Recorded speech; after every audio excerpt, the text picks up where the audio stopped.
Well, here we go again.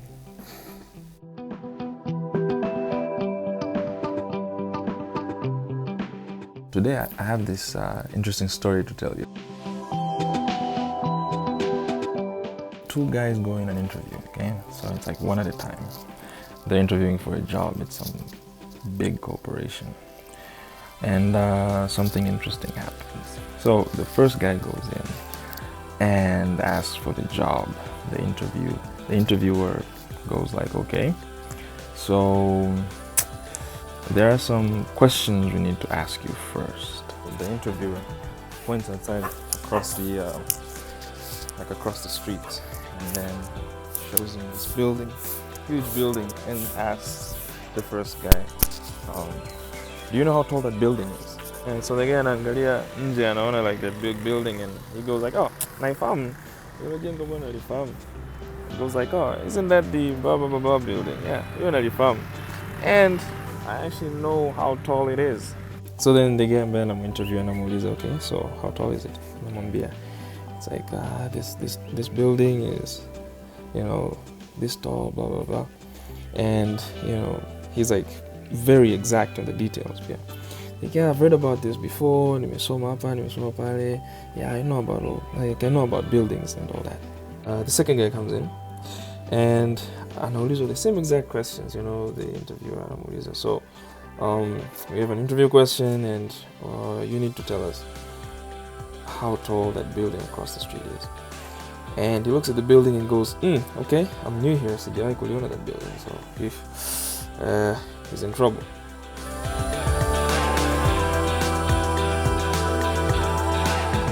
In comes the twist. As this guy anasema, okay, so sijui the height of the building, lakini I can figure it out. Interviewee anamwambia the interviewer, sikiza nisubirie for a few minutes, and he runs outside. Anatoka, anakimbia, anachukua elevator, goes all the way down to the building. Alafu anatoka nje, anaenda kuangalia the second building. Anaangalia like how tall shadow yake ilivyo, and then anapiga like a few yards, anapiga hizi tambo kuimeasure, and then anageuka, anaangalia okay how tall the building is. Anaanza kupiga tambo kuangalia kuna tambo ngapi kufikia urefu wa kivuli cha ile building. Alipomaliza, he's like, okay, so mimi urefu wangu ni about 1 point something, 1.8 or 1 point something meters. Napiga tambo 1-2 na kidogo kufikia my own height. Alafu kitambo moja roughly ni so and so. Okay, equivalence hiyo ni tambo kadhaa kufikia urefu wa kivuli cha hilo jengo. Then he does some simple cross multiplications kupata the ratios, and then voila, he runs back upstairs to the interview room where he finds the interviewer yuko anamsubiria. So anapoingia kwenye chumba anaambia, okay, what are you doing? The interviewer yuko confused. I just had to go out and figure it out for him. I figured it out, and this building is approximately blah blah blah blah, and he tells him the height of the building. So the interviewer is like, huh, that's interesting. Oh, you're pretty close. You're off by a few meters or so. Lakini you're pretty close.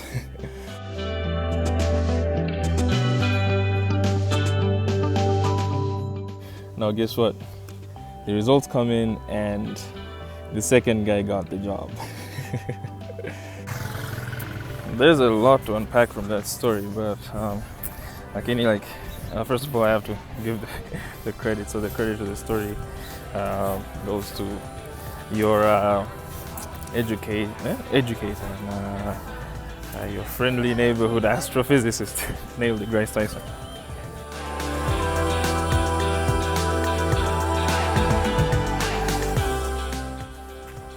Now the reason as to why I may mention your story ni kwamba there is a small but subtle difference between knowing what to think and knowing how to think.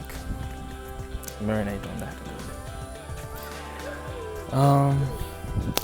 Okay, so everything I'm about to say very much based off of opinion. It's all opinion based. I mean, everything I say is my own opinion. So, take it with a grain of salt. Lakini, there's a reason as to why yule wa pili alienda kuomba kazi ndio aliyechaguliwa kuchukua kazi. And obviously this is a fictional-esque company, but it's not just standard company too. Well, the first person alikuwa anajua exactly what to think, exactly what to recall at that particular moment. Alikuwa ameshasoma the related notes, the information alikuwa nayo, etc. The second guy got the edge kwa sababu he did not only know what to think of, lakini he also knew how to get about solving the problem, which is a skill that would benefit all of us sana. Kwamba aliangalia the situation iliyokuwa nayo. He was new in town, hajawahi kuliona hilo jengo, lakini he needs the job, and so what he faced was a problem, and the method aliyotumia to solve that particular problem is something called the first principles method of solving problems.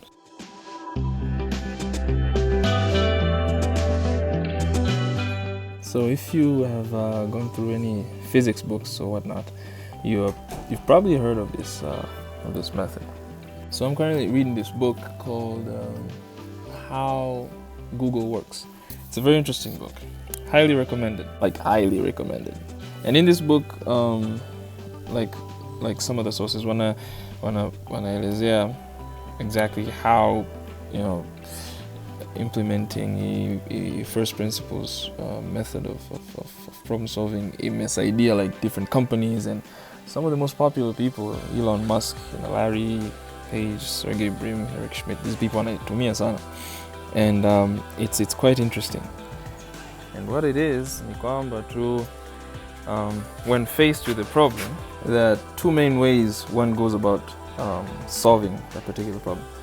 The first one is more traditional, which is like problem solving by analogy, alafu, the second one is your first principle. And as you might have guessed it, the more popular one, by analogy, is mostly just, looking at the problem and asking yourself, what do people usually do wakikutana with said problem? And so, by default, we go and ask around, hey, have you ever seen this problem? Have you ever seen this problem? And then, they tell you how they solved it. Alafu, you implement everything they tried.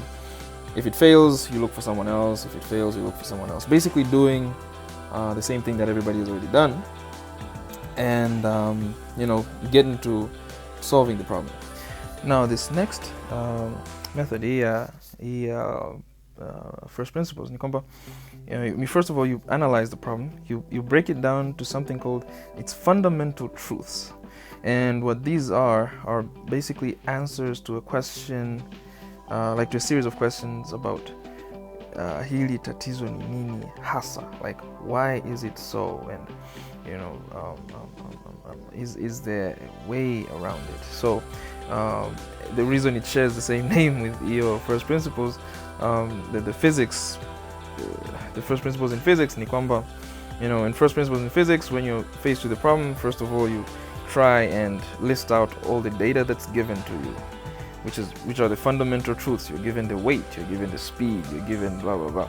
Alafu, you illustrate, you draw, your pressure points ziko wapi and all that.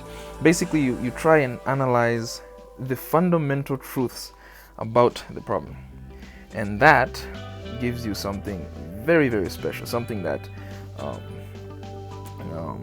your problem solving by analogy doesn't give you, and that is insight. It gives you a fresh look into what the problem is.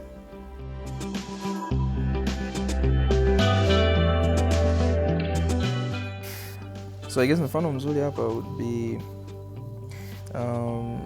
not long ago, there were like a lot of critics kuhusu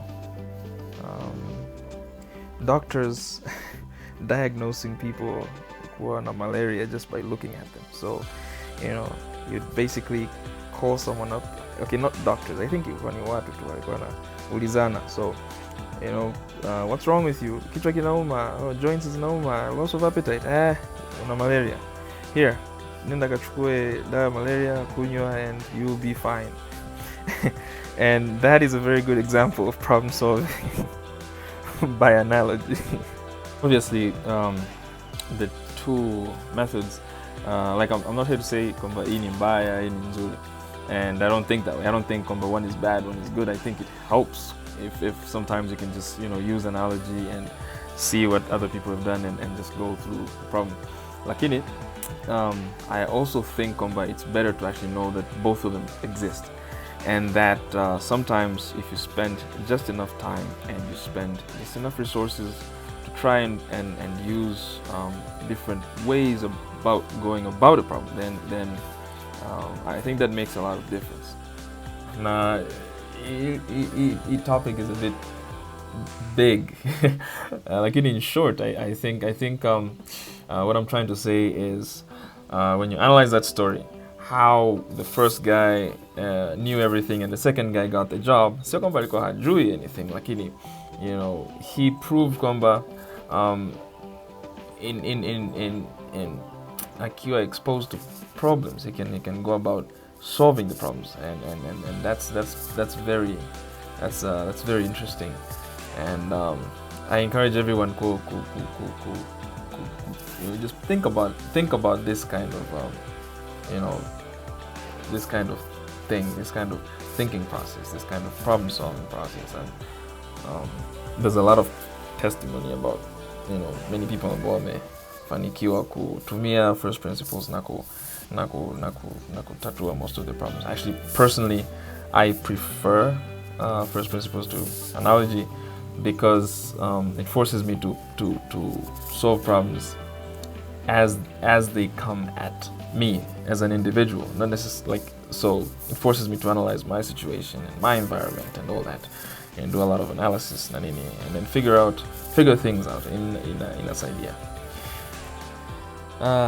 No, that's a lot of stuff. But I would like to leave you with that. Thank you so much for tuning in. Like and subscribe to my channel. Share the video around with people ambao you think might gain from hearing this. Asante sana.